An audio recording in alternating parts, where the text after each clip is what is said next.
Shrimad Bhakti Pramodaya Puri Goswami Iti Namini. Namam Vishnu Padaya Krishna Plestaya Bhutale Shrimate Bhakti Daita Madhava Goswami Iti Namini. Namam Vishnu Padaya Krishna Plestaya Bhutale Shrimate Bhakti Plagan Keshava Goswami Iti Namini. Namam Vishnu Padaya Krishna Plestaya Bhutale Shrimate Bhakti Lachaka Shiladev Goswami Iti Namini. Namam Vishnu Padaya Krishna Plestaya Bhutale Shrimate Bhakti Silanta Sarasvati Iti Namini. Jai Shri Brahma Madhva Goja Sarasvat Sampadaya Ki Jai.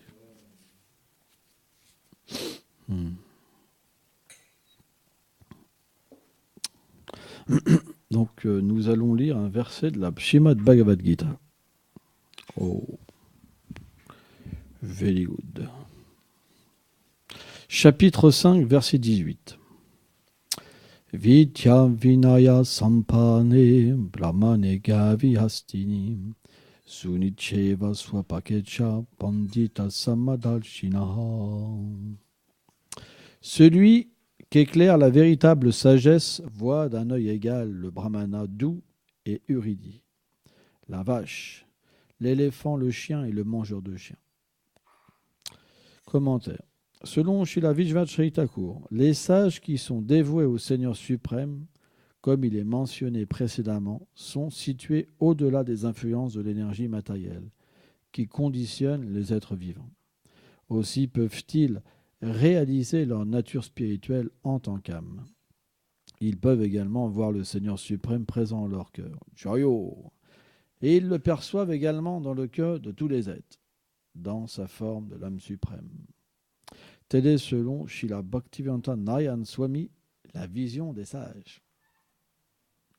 Entre parenthèses, les gyanis, qui sont sur la plateforme du savoir spirituel. De tels sages ne perçoivent plus les êtres selon les corps et les influences matérielles qu'ils reçoivent à cause de leurs actes passés. Ils ne voient plus un chien, un éléphant, un poisson, un insecte, une plante, un brahmana, un mangeur de chiens, une femme, un hindou, un musulman, un chrétien, un africain, bon, bref, etc. Il y a une longue description, un pauvre, un cultivé, un illettré, etc. Ils les voient en tant que des âmes spirituelles. Ils sont pour cela connus sous le nom de Samadharshi, car ils sont dotés d'une vision d'équanimité. C'est afin d'expliquer cette vérité que Krishna a énoncé ce verset.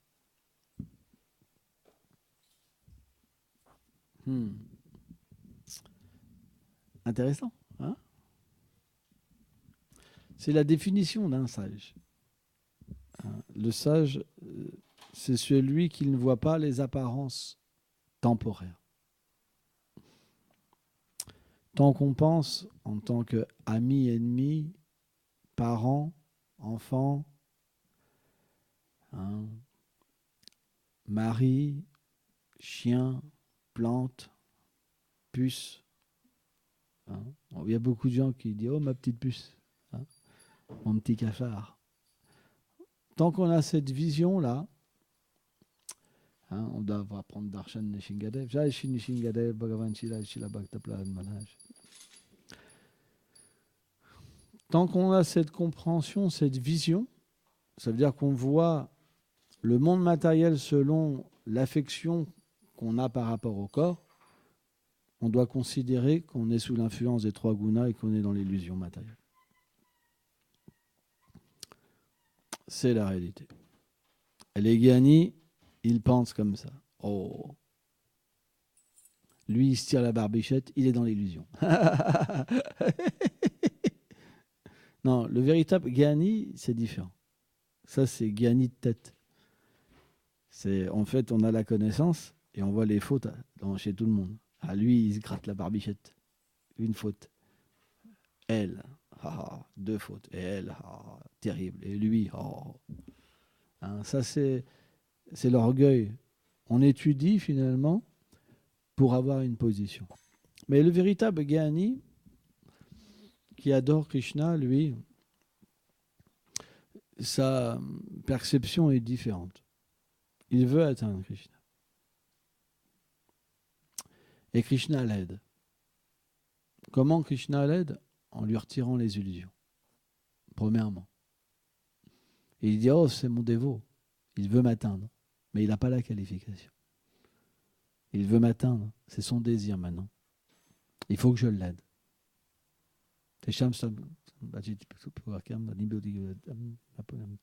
Krishna dit, cette personne-là, je lui donne l'intelligence. Mais selon la qualification qu'il a, l'intelligence va être donnée. Pour un Prema Bhakti, Krishna monte sa forme directement.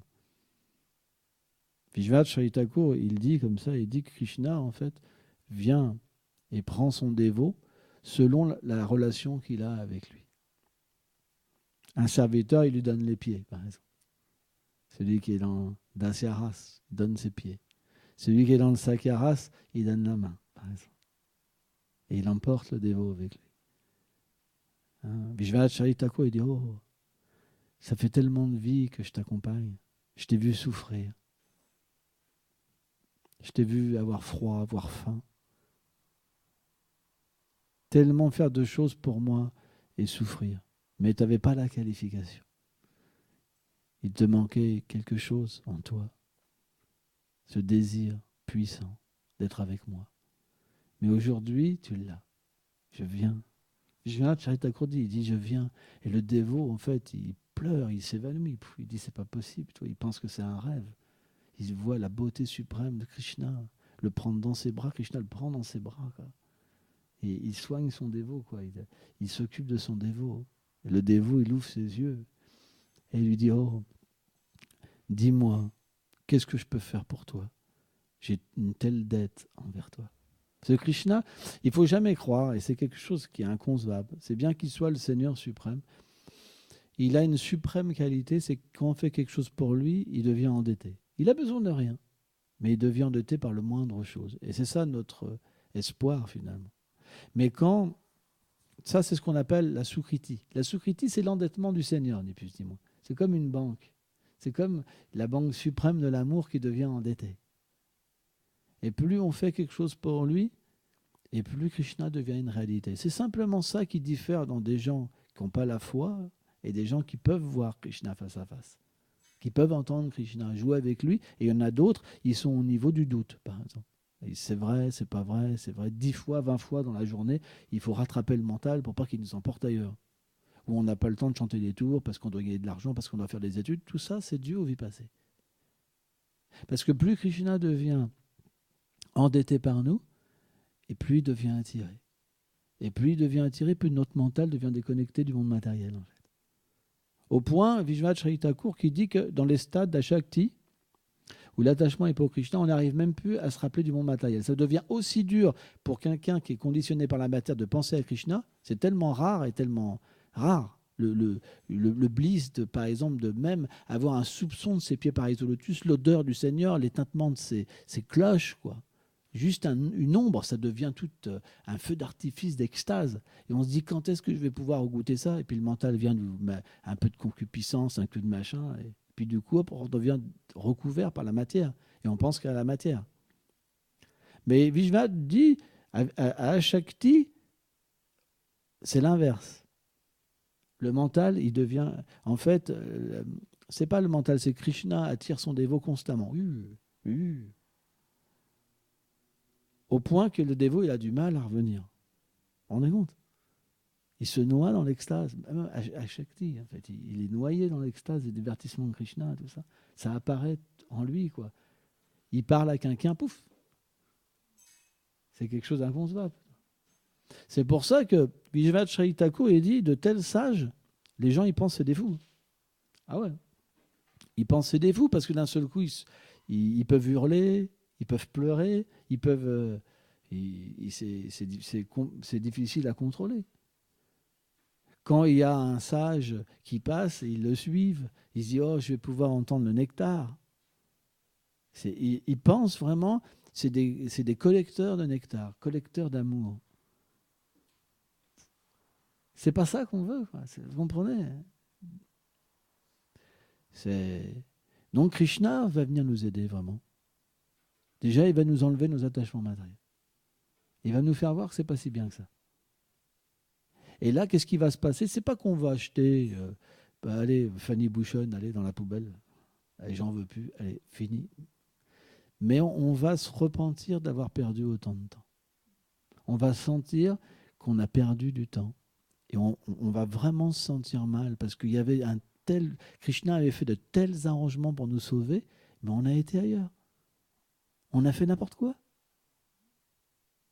Et là, il y a le repentir qui vient. Mais pas le repentir. Il existe différentes sortes de repentir. Le repentir, par exemple, de nos mauvaises activités, il s'est passé avant quand même. Il y a déjà eu avant. Hein, la vie sexuelle illicite, la consommation de machin, de bidule, tout ça, ça s'est passé avant. Mais là, il y a un autre repentir. Il y a un repentir que tu es venu me chercher, mais en fait, pendant 20 ans, j'ai oublié. Pendant 30 ans, j'ai oublié que tu étais venu. Et je me rappelle maintenant, je veux être avec toi. Chaitanya Mahaprabhu dit, il n'y a plus de désir. Le dévot, il veut Krishna. Il veut être avec lui. Il y a vraiment un puissant désir. Il veut être avec lui. Et à partir de là, c'est comme si le dévot, il fait le vœu de ne plus jamais se faire avoir par Maya. Et là, il peut être conscient, son désir, Krishna va le protéger. Krishna va protéger son désir, son avidité. Et le dévot va jouer un double jeu dans ce monde. Extérieurement, il paraît aimer tout le monde, mais intérieurement, il est comme Jalabharat. Vous savez, cette histoire, il y a une histoire fameuse où il y avait un sage, Bharat, le roi Bharat, très connu. Il avait renoncé, et quand il a été dans la forêt, il était à Bhav Bhakti. Bhav, c'est l'état où les 3 gunas, on a coupé avec la matière, Krishna apparaît. Et le dévot peut vraiment méditer sur Krishna. C'est l'étape, selon Chaitanya Mahaprabhu, où tous les symptômes d'extase se manifestent. Sadvika Bhav. Et donc, il s'est attaché à une biche, un petit faon. Parce qu'un jour, une biche avait un faon dans le ventre et un lion est arrivé. Donc, elle a voulu traverser la rivière, elle a perdu son faon. La mère est morte. Donc, il l'a recueilli, il s'est attaché. Et petit à petit, en fait, on voit la même chose peut nous arriver, on s'attache à quelqu'un. C'est pour ça qu'on se repent. Et finalement, l'attachement enlève l'attachement de Krishna graduellement. C'est un enfant, c'est un petit chien, ça peut être n'importe quoi. La preuve, c'est il était à Bhav Bhakti et un petit faon, il s'en occupait, il lui a donné à boire, il s'en est occupé, et il s'est attaché à lui comme une mère, en fait. Au point que quand il méditait, il a commencé à méditer sur son petit faon, tellement qu'il était attaché. Krishna a commencé à disparaître dans sa vision. Incroyable. Comme quoi, c'est nos super objets d'attachement dans ce monde. Et Krishna a commencé à disparaître. Au point que un jour, le faon n'est plus revenu et il divaguait. Il divaguait. Ses sentiments le faisaient divaguer et il est tombé dans un trou. Et quand ses dernières pensées ont été pour le faon, il a repris dans un corps, il a repris naissance dans le ventre d'une biche. Et après, la grâce qu'il a eue, comme il était à Bhav, c'était un divertissement du Seigneur, il a pu se souvenir de sa conscience passée qui s'était fait avoir. Et même dans le corps d'une biche, il avait quitté le troupeau des biches, il avait pris refuge dans un ermitage, et il mangeait que des feuilles sèches, et il écoutait le harikata. Vous vous rendez compte? Pas une biche ordinaire. Et donc, il a dû reprendre naissance dans une famille de brahmanas, en tant que Jalabharat. Et là, il était déjà une âme réalisée. Hein. Il a dit, je ne vais surtout pas me faire avoir. Et en fait, il jouait le rôle d'un fou. Et son père avait beaucoup d'affection pour lui, c'est expliqué. Il avait vraiment beaucoup d'affection et il voulait que ça devienne un parfait brahmana. Donc il lui apprenait comment être propre. Mais Jalabharat, il faisait tout l'inverse. Par exemple, il se lavait les mains avant d'aller aux toilettes et pas après. Et son père, toute sa vie, il a essayé de bien l'éduquer, il n'a pas pu. Et quand, en fait, son père est mort, donc il avait d'autres frères, et ses frères, c'était juste un fou pour eux. Il lui donnait des restes moisis. Simplement, pour eux, c'était juste un homme animal. Et il lui faisait garder les animaux. Et lui, Ted Bharat, il protestait jamais parce qu'il voyait que la miséricorde du Seigneur suprême. Nous, on proteste beaucoup. Hein. Mais lui, parce qu'il avait cette double personnalité extérieurement, il faisait croire qu'il était comme ça, attaché ou détaché, hein, mais intérieurement, il était sur un autre plan. Hein. Donc c'est cette manière-là. qu'on doit véritablement être. Hein. Quand Krishna nous donne cette intelligence, il nous donne l'intelligence que, oui, tu as perdu du temps. Tu vois pas, tu t'es attaché à tellement de choses illusoires. On va voir. Avec nos propres enfants, femmes et tout, foyer, tout, argent, tout. Hein. Ça va nous venir à nous, parce que ça ne peut pas être autrement. C'est notre philosophie. Et là, véritablement, Krishna va protéger. Extérieurement, rien ne changera. Rien. Même ça sera mieux.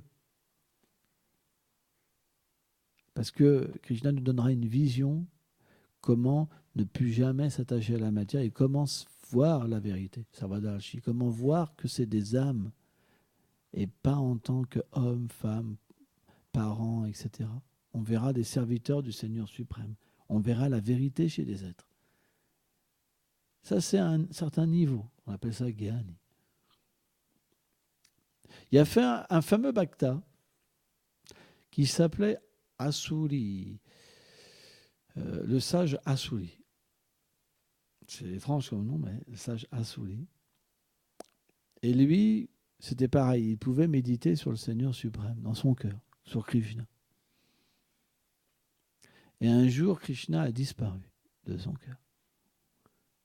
Et donc, il s'est éveillé de sa vision. Ça lui a fait vraiment drôle. Au point qu'il était en séparation, il pleurait. Donc, il a été, par ses pouvoirs mystiques, essayer de chercher Krishna dans toutes les demeures où il était. Il a été même à Vaikunta. Et quand il a été à Vaikunta, le Seigneur n'était pas là. Donc, il a demandé à ses serviteurs, où est le Seigneur de ma vie? Il le cherchait, il pleurait. Et les serviteurs essaient, on ne sait pas. Donc il a été à Golok Vrindavan. Et là, Krishna n'était pas là non plus.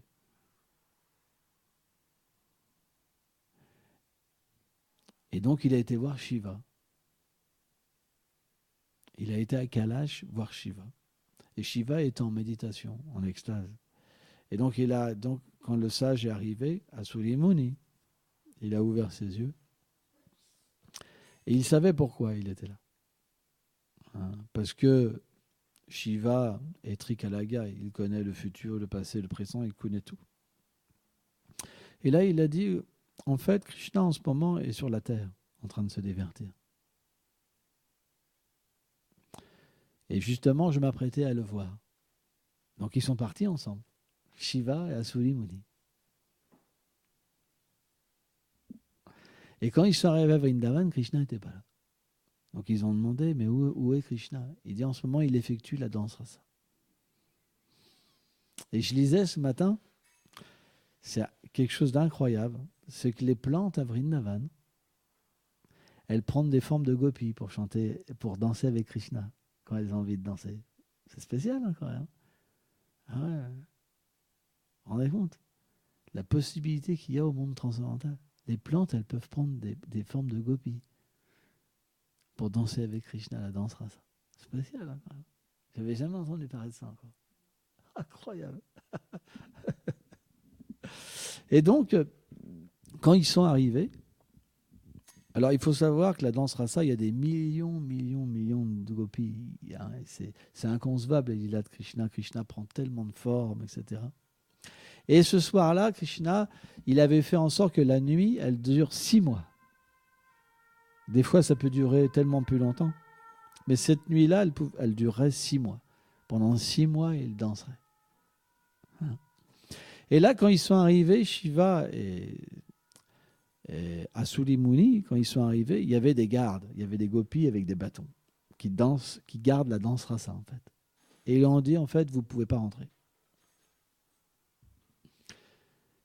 Parce que dans le cercle de la danse rasa, il n'y a qu'un homme, c'est Krishna. Le test. Big test. Et donc, elles ont été miséricordieuses. Elles ont dit, si vous prenez un bain dans le Pavan Sarovar, alors vous obtiendrez un corps de gopi.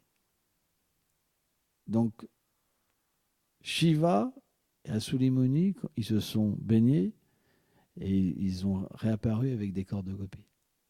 Et là, donc, ils ont pu entrer dans la zone de la danse rasa. Et ils ont été voir Krishna. Et donc, ils ont offert des prières à Krishna. Beaucoup de prières. Des prières assez jvarya même. Ô Seigneur suprême, etc., etc. Et après toutes ces prières, Krishna était satisfait. Il a dit, oh, est-ce que vous voulez une bénédiction? Et Shiva a dit oui. La seule bénédiction qu'on veut, c'est de pouvoir rester à tes pieds constamment. Et donc, c'est comme ça que Shiva et Asuli Muni, ils sont éternellement au pied de Krishna dans la danse rasa. C'est une des histoires, comment Shiva est devenu Gopishvara. En fait, Gopishvara est éternel, c'est un lila. Mais quand Krishna vient sur Terre, ce lila apparaît de cette manière-là. Vous comprenez? En fait, le Shiva originel, c'est Gopishvara. Parce que tout vient de Vraj, de Vrindavan. De Vrindavan, ça apparaît à Dwarka, ça apparaît à Ayodhya, avec Kunta, sur Terre. Mais le point, c'est que, véritablement, si on est conscient, qu'on prend conscience que nos attachements, c'est comme des chaînes, et qu'on prie Krishna pour s'attacher à lui, alors on obtiendra ce gain. Par exemple, chez la Bhaktivedanta Prabhupada explique que quand on adore Krishna Balaram, on se détache de l'amitié dans ce monde. Quand on adore Nanda Yashoda Gopal, on se détache de l'affection pour les parents dans ce monde et d'être parents nous-mêmes. Et Radha et Krishna, on se détache du fait d'être absorbé dans l'amour d'une femme ou l'amour d'un homme. Parce que quand dans ce verset Kamaesha Gunaesha Raja Guna Sabut Bhavan, dans ce verset-là, c'est expliqué que la concupiscence, Raja, quand l'amour de Dieu, elle rentre en contact avec la concupiscence, quand la nature de l'être rentre en contact avec la passion de ce monde matériel, ça donne Kama, la concupiscence. Or, naturellement, quand on adore le Seigneur suprême, les attachements qu'on a, graduellement, vont s'inverser. Il n'y a pas le choix. On ne pourra pas garder les attachements matériels et être attaché à Krishna. Ce n'est pas possible. C'est des choses qui sont contradictoires. Bhaktivedanta Swami Maharaj Prabhupada disait, j'ai entendu que même pour un coucher de soleil, aimer voir le coucher de soleil, on doit revenir dans ce monde.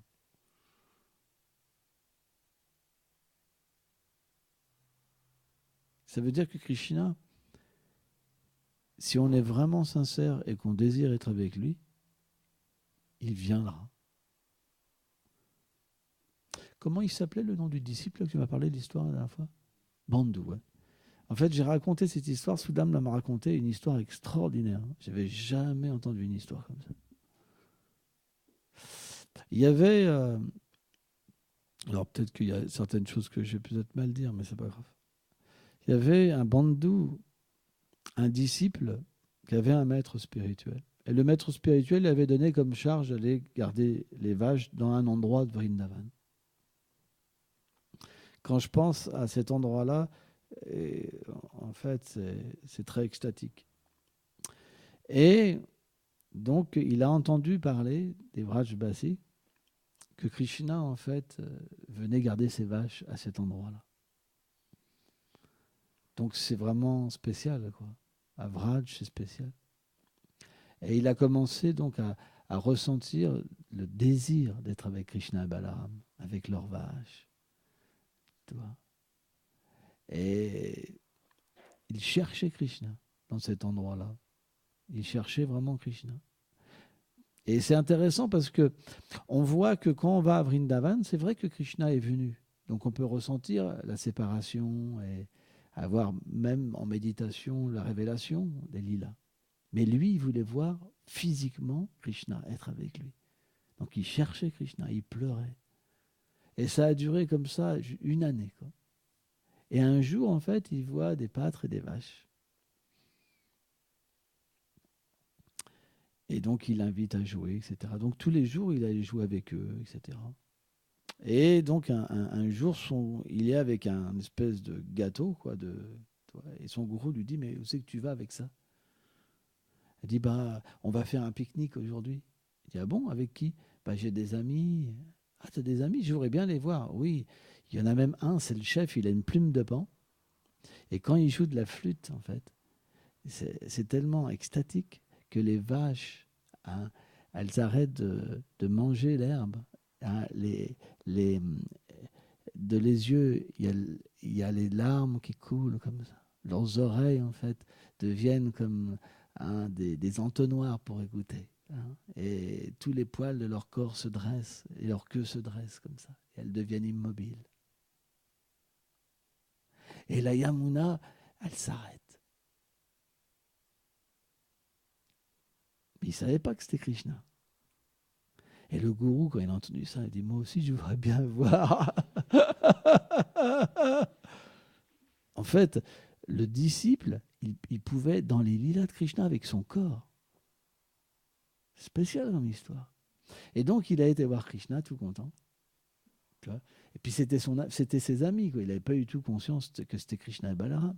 Il leur dit, il s'appelait Kanu. Kanu, c'est son petit nom, Kanu. C'est mignon, Kanu. Et il a dit, oh Kanu, aujourd'hui, je voudrais bien que tu voies mon Gurudev. Il veut te voir, donc ce serait bien que tu viennes. Et Krishna, il était embarrassé. Parce qu'il y a une qualification à avoir pour le voir. Et le gourou n'avait pas la qualification. Le disciple était plus avancé que le gourou. Et il a dit oui, mais pas dans cette vie. Et donc il s'est fâché. Il dit quoi? Tu veux pas voir mon Gurudev? Alors moi je veux plus te voir. Et il est parti. Et Krishna a couru après lui, il l'a rattrapé. Et il lui a dit, en fait c'est pas ce que je voulais dire. Parce qu'en fait Krishna, quand il nous reprend, il est attaché à nous. C'est pas que c'est un yogi détaché, c'est qu'il est attaché à nous. Krishna est attaché à nous. Krishna nous aime profondément. Il ne nous laisse plus après. Le moindre pas, Nea Biklamana Sosti, le moindre pas fait vers lui, il ne nous laisse plus jamais. Ça, il vient pour augmenter notre attachement, pour enlever l'illusion. Donc quand il est parti, il est venu reprendre son ami, il lui a dit, non, en fait, c'est pas ça que je voulais dire. En fait, c'était ça que Krishna voulait dire.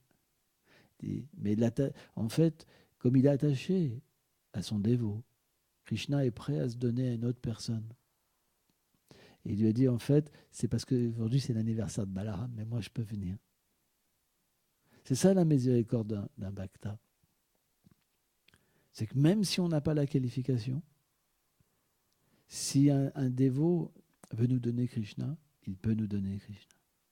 C'est tellement extatique. Et c'est vrai qu'on n'a pas la qualification. Mais si on a la bonne fortune de rencontrer des gens qualifiés et qu'on pleure à leurs pieds de nous donner Krishna, Krishna viendra. Parce que ce qu'un pur dévot dit, Krishna le fait. Si un pur dévot nous dit, ok, dans cette vie tu pourras voir Krishna, Krishna se fera voir. Mais si on n'a pas la bénédiction, ça ne marche pas. Krishna ne peut pas venir. Ce Krishna est réciproque avec les gens. Il t'a même pas Dante, il t'a jamais âme. Krishna réciproque. Mais si un pur dévot nous donne sa bénédiction de pouvoir servir Krishna, Krishna est obligé de venir. C'est pour ça que servir Krishna, c'est pas la chose la plus merveilleuse. Parce que Krishna réciproque. Alors, il réciproque avec quoi? Si on analyse notre cœur. Mais par contre, si on s'abandonne à un pur dévot et qu'on pleure à ses pieds avec amèrement, parce qu'on a gâché notre existence et qu'on veut devenir un associé du Seigneur et qu'on sait qu'on n'est pas qualifié mais qu'il a tout pouvoir, alors il peut faire l'impossible. C'est ça le mystère. la bhakti. Et en fait, ce divertissement-là, il prouve. Le gourou n'avait pas la qualification. Il lui a dit pas dans cette vie. Il ne pouvait pas voir Krishna dans cette vie. Mais parce que son dévot, il s'est mis à rejeter Krishna parce qu'il ne voulait pas voir son gourou, le dévot n'a même pas conscience. En fait, quand on voit Krishna, on n'a pas conscience que c'est Dieu. C'est pas possible. Parce que Krishna est dans l'énergie de douceur. On ne peut pas reconnaître Krishna. Tous les Vaishnavas, Malavendra Puri, Sanatana Goswami, tous, quand ils ont vu Krishna, ils n'ont pas reconnu Krishna. Personne ne peut reconnaître Krishna. On est simplement absorbé dans l'amour et sa beauté. C'est impossible. Donc le dévot, qu'est-ce qu'il a fait? Comme il était dans Madhurya, dans la douceur de Krishna. Quand Krishna a refusé d'aller voir son gourou, il s'est dit, il n'était pas content, il est parti. Et Krishna a couru après lui. Vous comprenez? C'est tellement spécial. Et alors, la seule chose que Krishna a pu faire, c'est se donner, c'est de faire voir son darshan au gourou. Parce que son disciple, qui était un pur dévot, Uttama, il avait le désir que Krishna vienne. Vous vous rendez compte la puissance de la dévotion? Et ça s'est passé, comment dire, physiquement. C'est incroyable. Je ne sais pas. C'est un dévot qui raconte cette histoire-là. C'est quand même spécial. C'est pour ça que si on est sincère, il y aura un bénéfice. La sincérité, c'est que vous devez passer Krishna avant toute chose. Bhaktivedanta Swami Prabhupada explique ça. Vous devez faire toute chose pour le plaisir de Krishna. Sans ça, ça sera de la matière, ça sera du karma. Si vous faites les choses, par exemple, si vous faites des études, si vous ne les faites pas pour Guru Krishna, c'est de la matière. Et en proportion de la dévotion, c'est mixte ou pas mixte. Si vous prenez 1 centime pour vous, vous êtes déchu. De la même manière, vous pouvez avoir des enfants, avoir une vie de famille. Mais ça doit être à 100% pour Guru Krishna. Sans ça, vous faites des activités qui sont mixtes. Et mixte, ça veut dire qu'il y a une répercussion matériellement.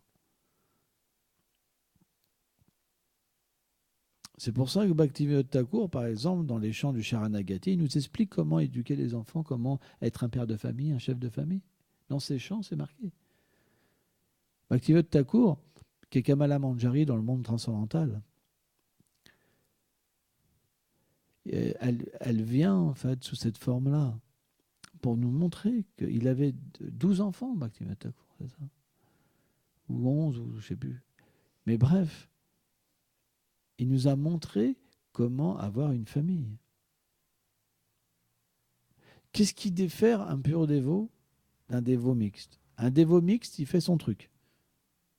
Ça veut dire qu'il y a une réalité et selon sa compréhension des 3 gunas, il interprète les Écritures. Mais un pur dévot, il marche dans les traces. C'est ce qu'on appelle Raganuga. Un Raganuga Bhakta, il suit dans les traces.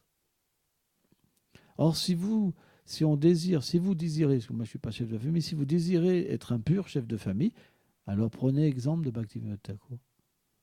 Et Bhaktivinoda Thakur, qu'est-ce qu'il nous a enseigné? La même chose. Aujourd'hui, tu es apparu. En fait, ma demeure s'est transformée dans ta demeure. Et mes enfants et ma femme s'est transformés en tes serviteurs. Je suis maintenant ton gardien. Je vais servir tes serviteurs et garder ta demeure. Voilà ce que Bhaktivinoda Thakur nous dit. Il n'a pas dit qu'il y avait d'attachement. Il a dit c'est parti. Il a dit c'est parti.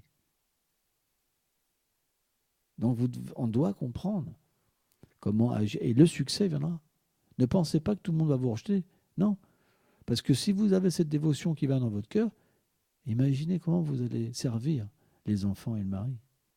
C'est inconcevable. Il n'y aura plus de désir matériel. Les conflits viennent pourquoi? Frustration, désir matériel. Quand vous êtes à ce niveau-là, vous n'avez pas que vous soyez pauvre, ça n'a aucune importance. Parce que la richesse, elle est sur un autre plan. Les échanges sont sur un autre plan. Alors, on dit, ouais, mais moi j'ai essayé. Non, tu n'as pas essayé. C'est Krishna réciproque. En fait, Tous les gens, moi, qui me disent, je vois beaucoup de gens viennent au temple. Ils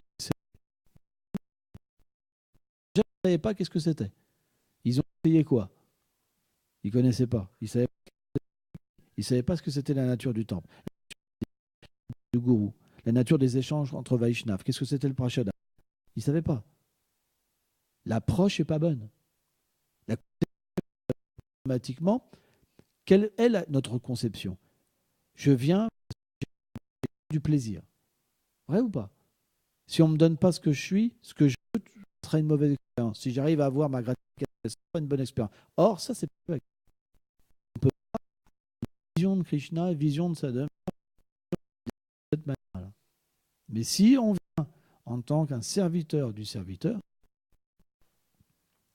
alors c'est bon ici. Ici, c'est la demeure de Srila Bhakti pour Igos Maharaj.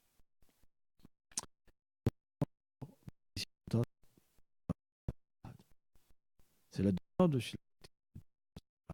Or, dans sa demeure, il y a son cher Bhakti Vibhuda Bhajan Goswami Maharaj. Vous comprenez? On doit comprendre la psychologie. Qu'est-ce que c'est cette demeure? Vous comprenez? Comment passer le balai? Si je passe le balai juste pour passer le balai, si je passe le balai parce que c'est leur demeure, automatiquement, ça va tout. C'est très important. Pourquoi tu sais, Mahaprabhu, il a le cleaner du temple de Gaudija. Il aurait pu s'occuper du. Et pour faire voir que la poussière, que les choses sont plus adorables que le Seigneur lui-même. Mahaprabhu nous a montré ça. C'est expliqué, Mahaprabhu, quand temple de Gundicha, que comme il n'y a pas besoin d'eau. Hein.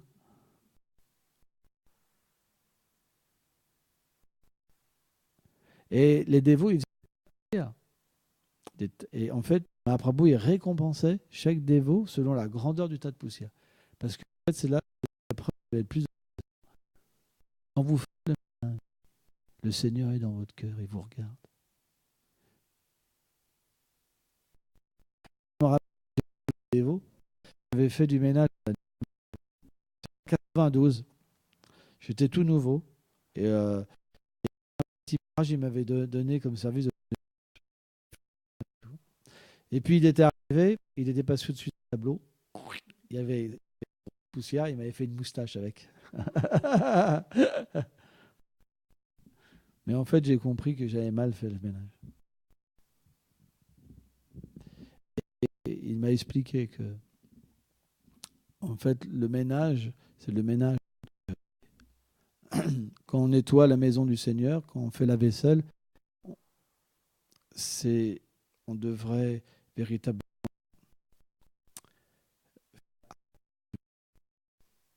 penser que c'est la demeure du Seigneur, de ses associés, que c'est transcendantal, que ça peut changer notre cœur. Et on verra, on commence à voir les choses différemment qu'une casserole ou qu'un simple balai. L'amour de Dieu va venir dans notre cœur. Le problème, Krishna, c'est parce qu'on doit faire les choses avec conscience. Le problème, c'est comme les animaux. On fait les choses sans conscience. Comment on est venu souvent? Comment on vient au temple? Avec quelle conscience? Je viens dans une maison ou je viens dans la demeure transcendantale du Seigneur? Ça ne sera pas le même. Votre vie, elle changera. Écoutez des sujets matériels, je dis mais qu'est-ce que je fais? C'est la punition, c'est l'horreur. Vous aurez des vagues de repentir. Et Krishna avec des pleurs. Pas qu'on change de situation. Il y avait par exemple l'histoire d'une prostituée. Et à chaque fois,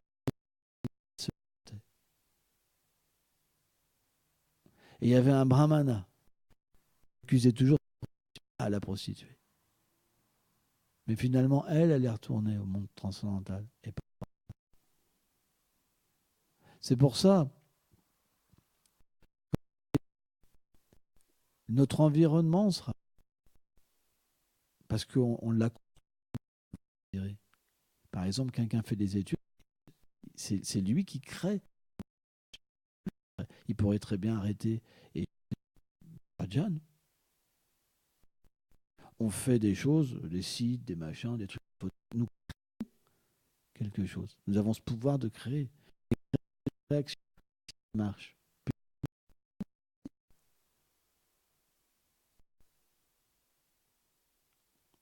Les gens qui réussissent, ils pratiquent plus. Alors, c'est bien d'éteindre les téléphones, hein, parce que c'est marqué. D'accord, d'accord.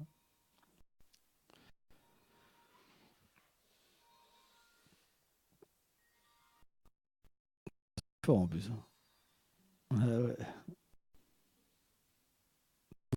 Essayons d'être être sérieux. De toute façon, matériellement, si vous êtes plus fruit que... Vous pouvez par exemple voir, par exemple, vous faites une étude de soudé, par exemple. Toi, t'as fait ça, un stage de soudure. Vous deviendrez comme un soudeur. Allez dans leur vie, allez voir leur conscience. Professeur, allez observer un professeur. Vous voulez un professeur de sport, voyez leur vie, comprenez? Mais si vous voulez devenir un pur dévot, observez un pur dévot. Observez les purs dévots, vous allez voir, c'est différent leur vie. C'est plus extatique. C'est pour ça, ça empêche pas qu'on peut être un professeur. Mais on demande comment utiliser les choses. Pas de la manière propre où on doit être raganuga. On doit apprendre. Sans ça, on va se faire piéger. Vous deviendrez simplement comme un professeur. Vous pouvez observer en face tous les jours, par exemple, Manjari.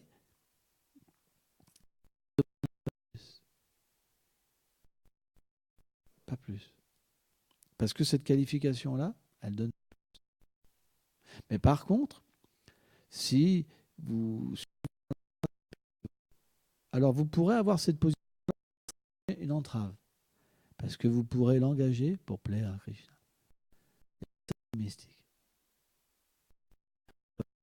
Hein.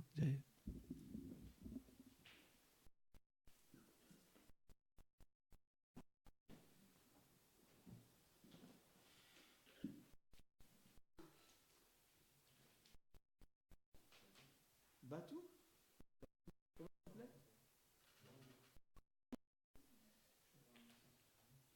Dina Bandou, le sauveur des déchus.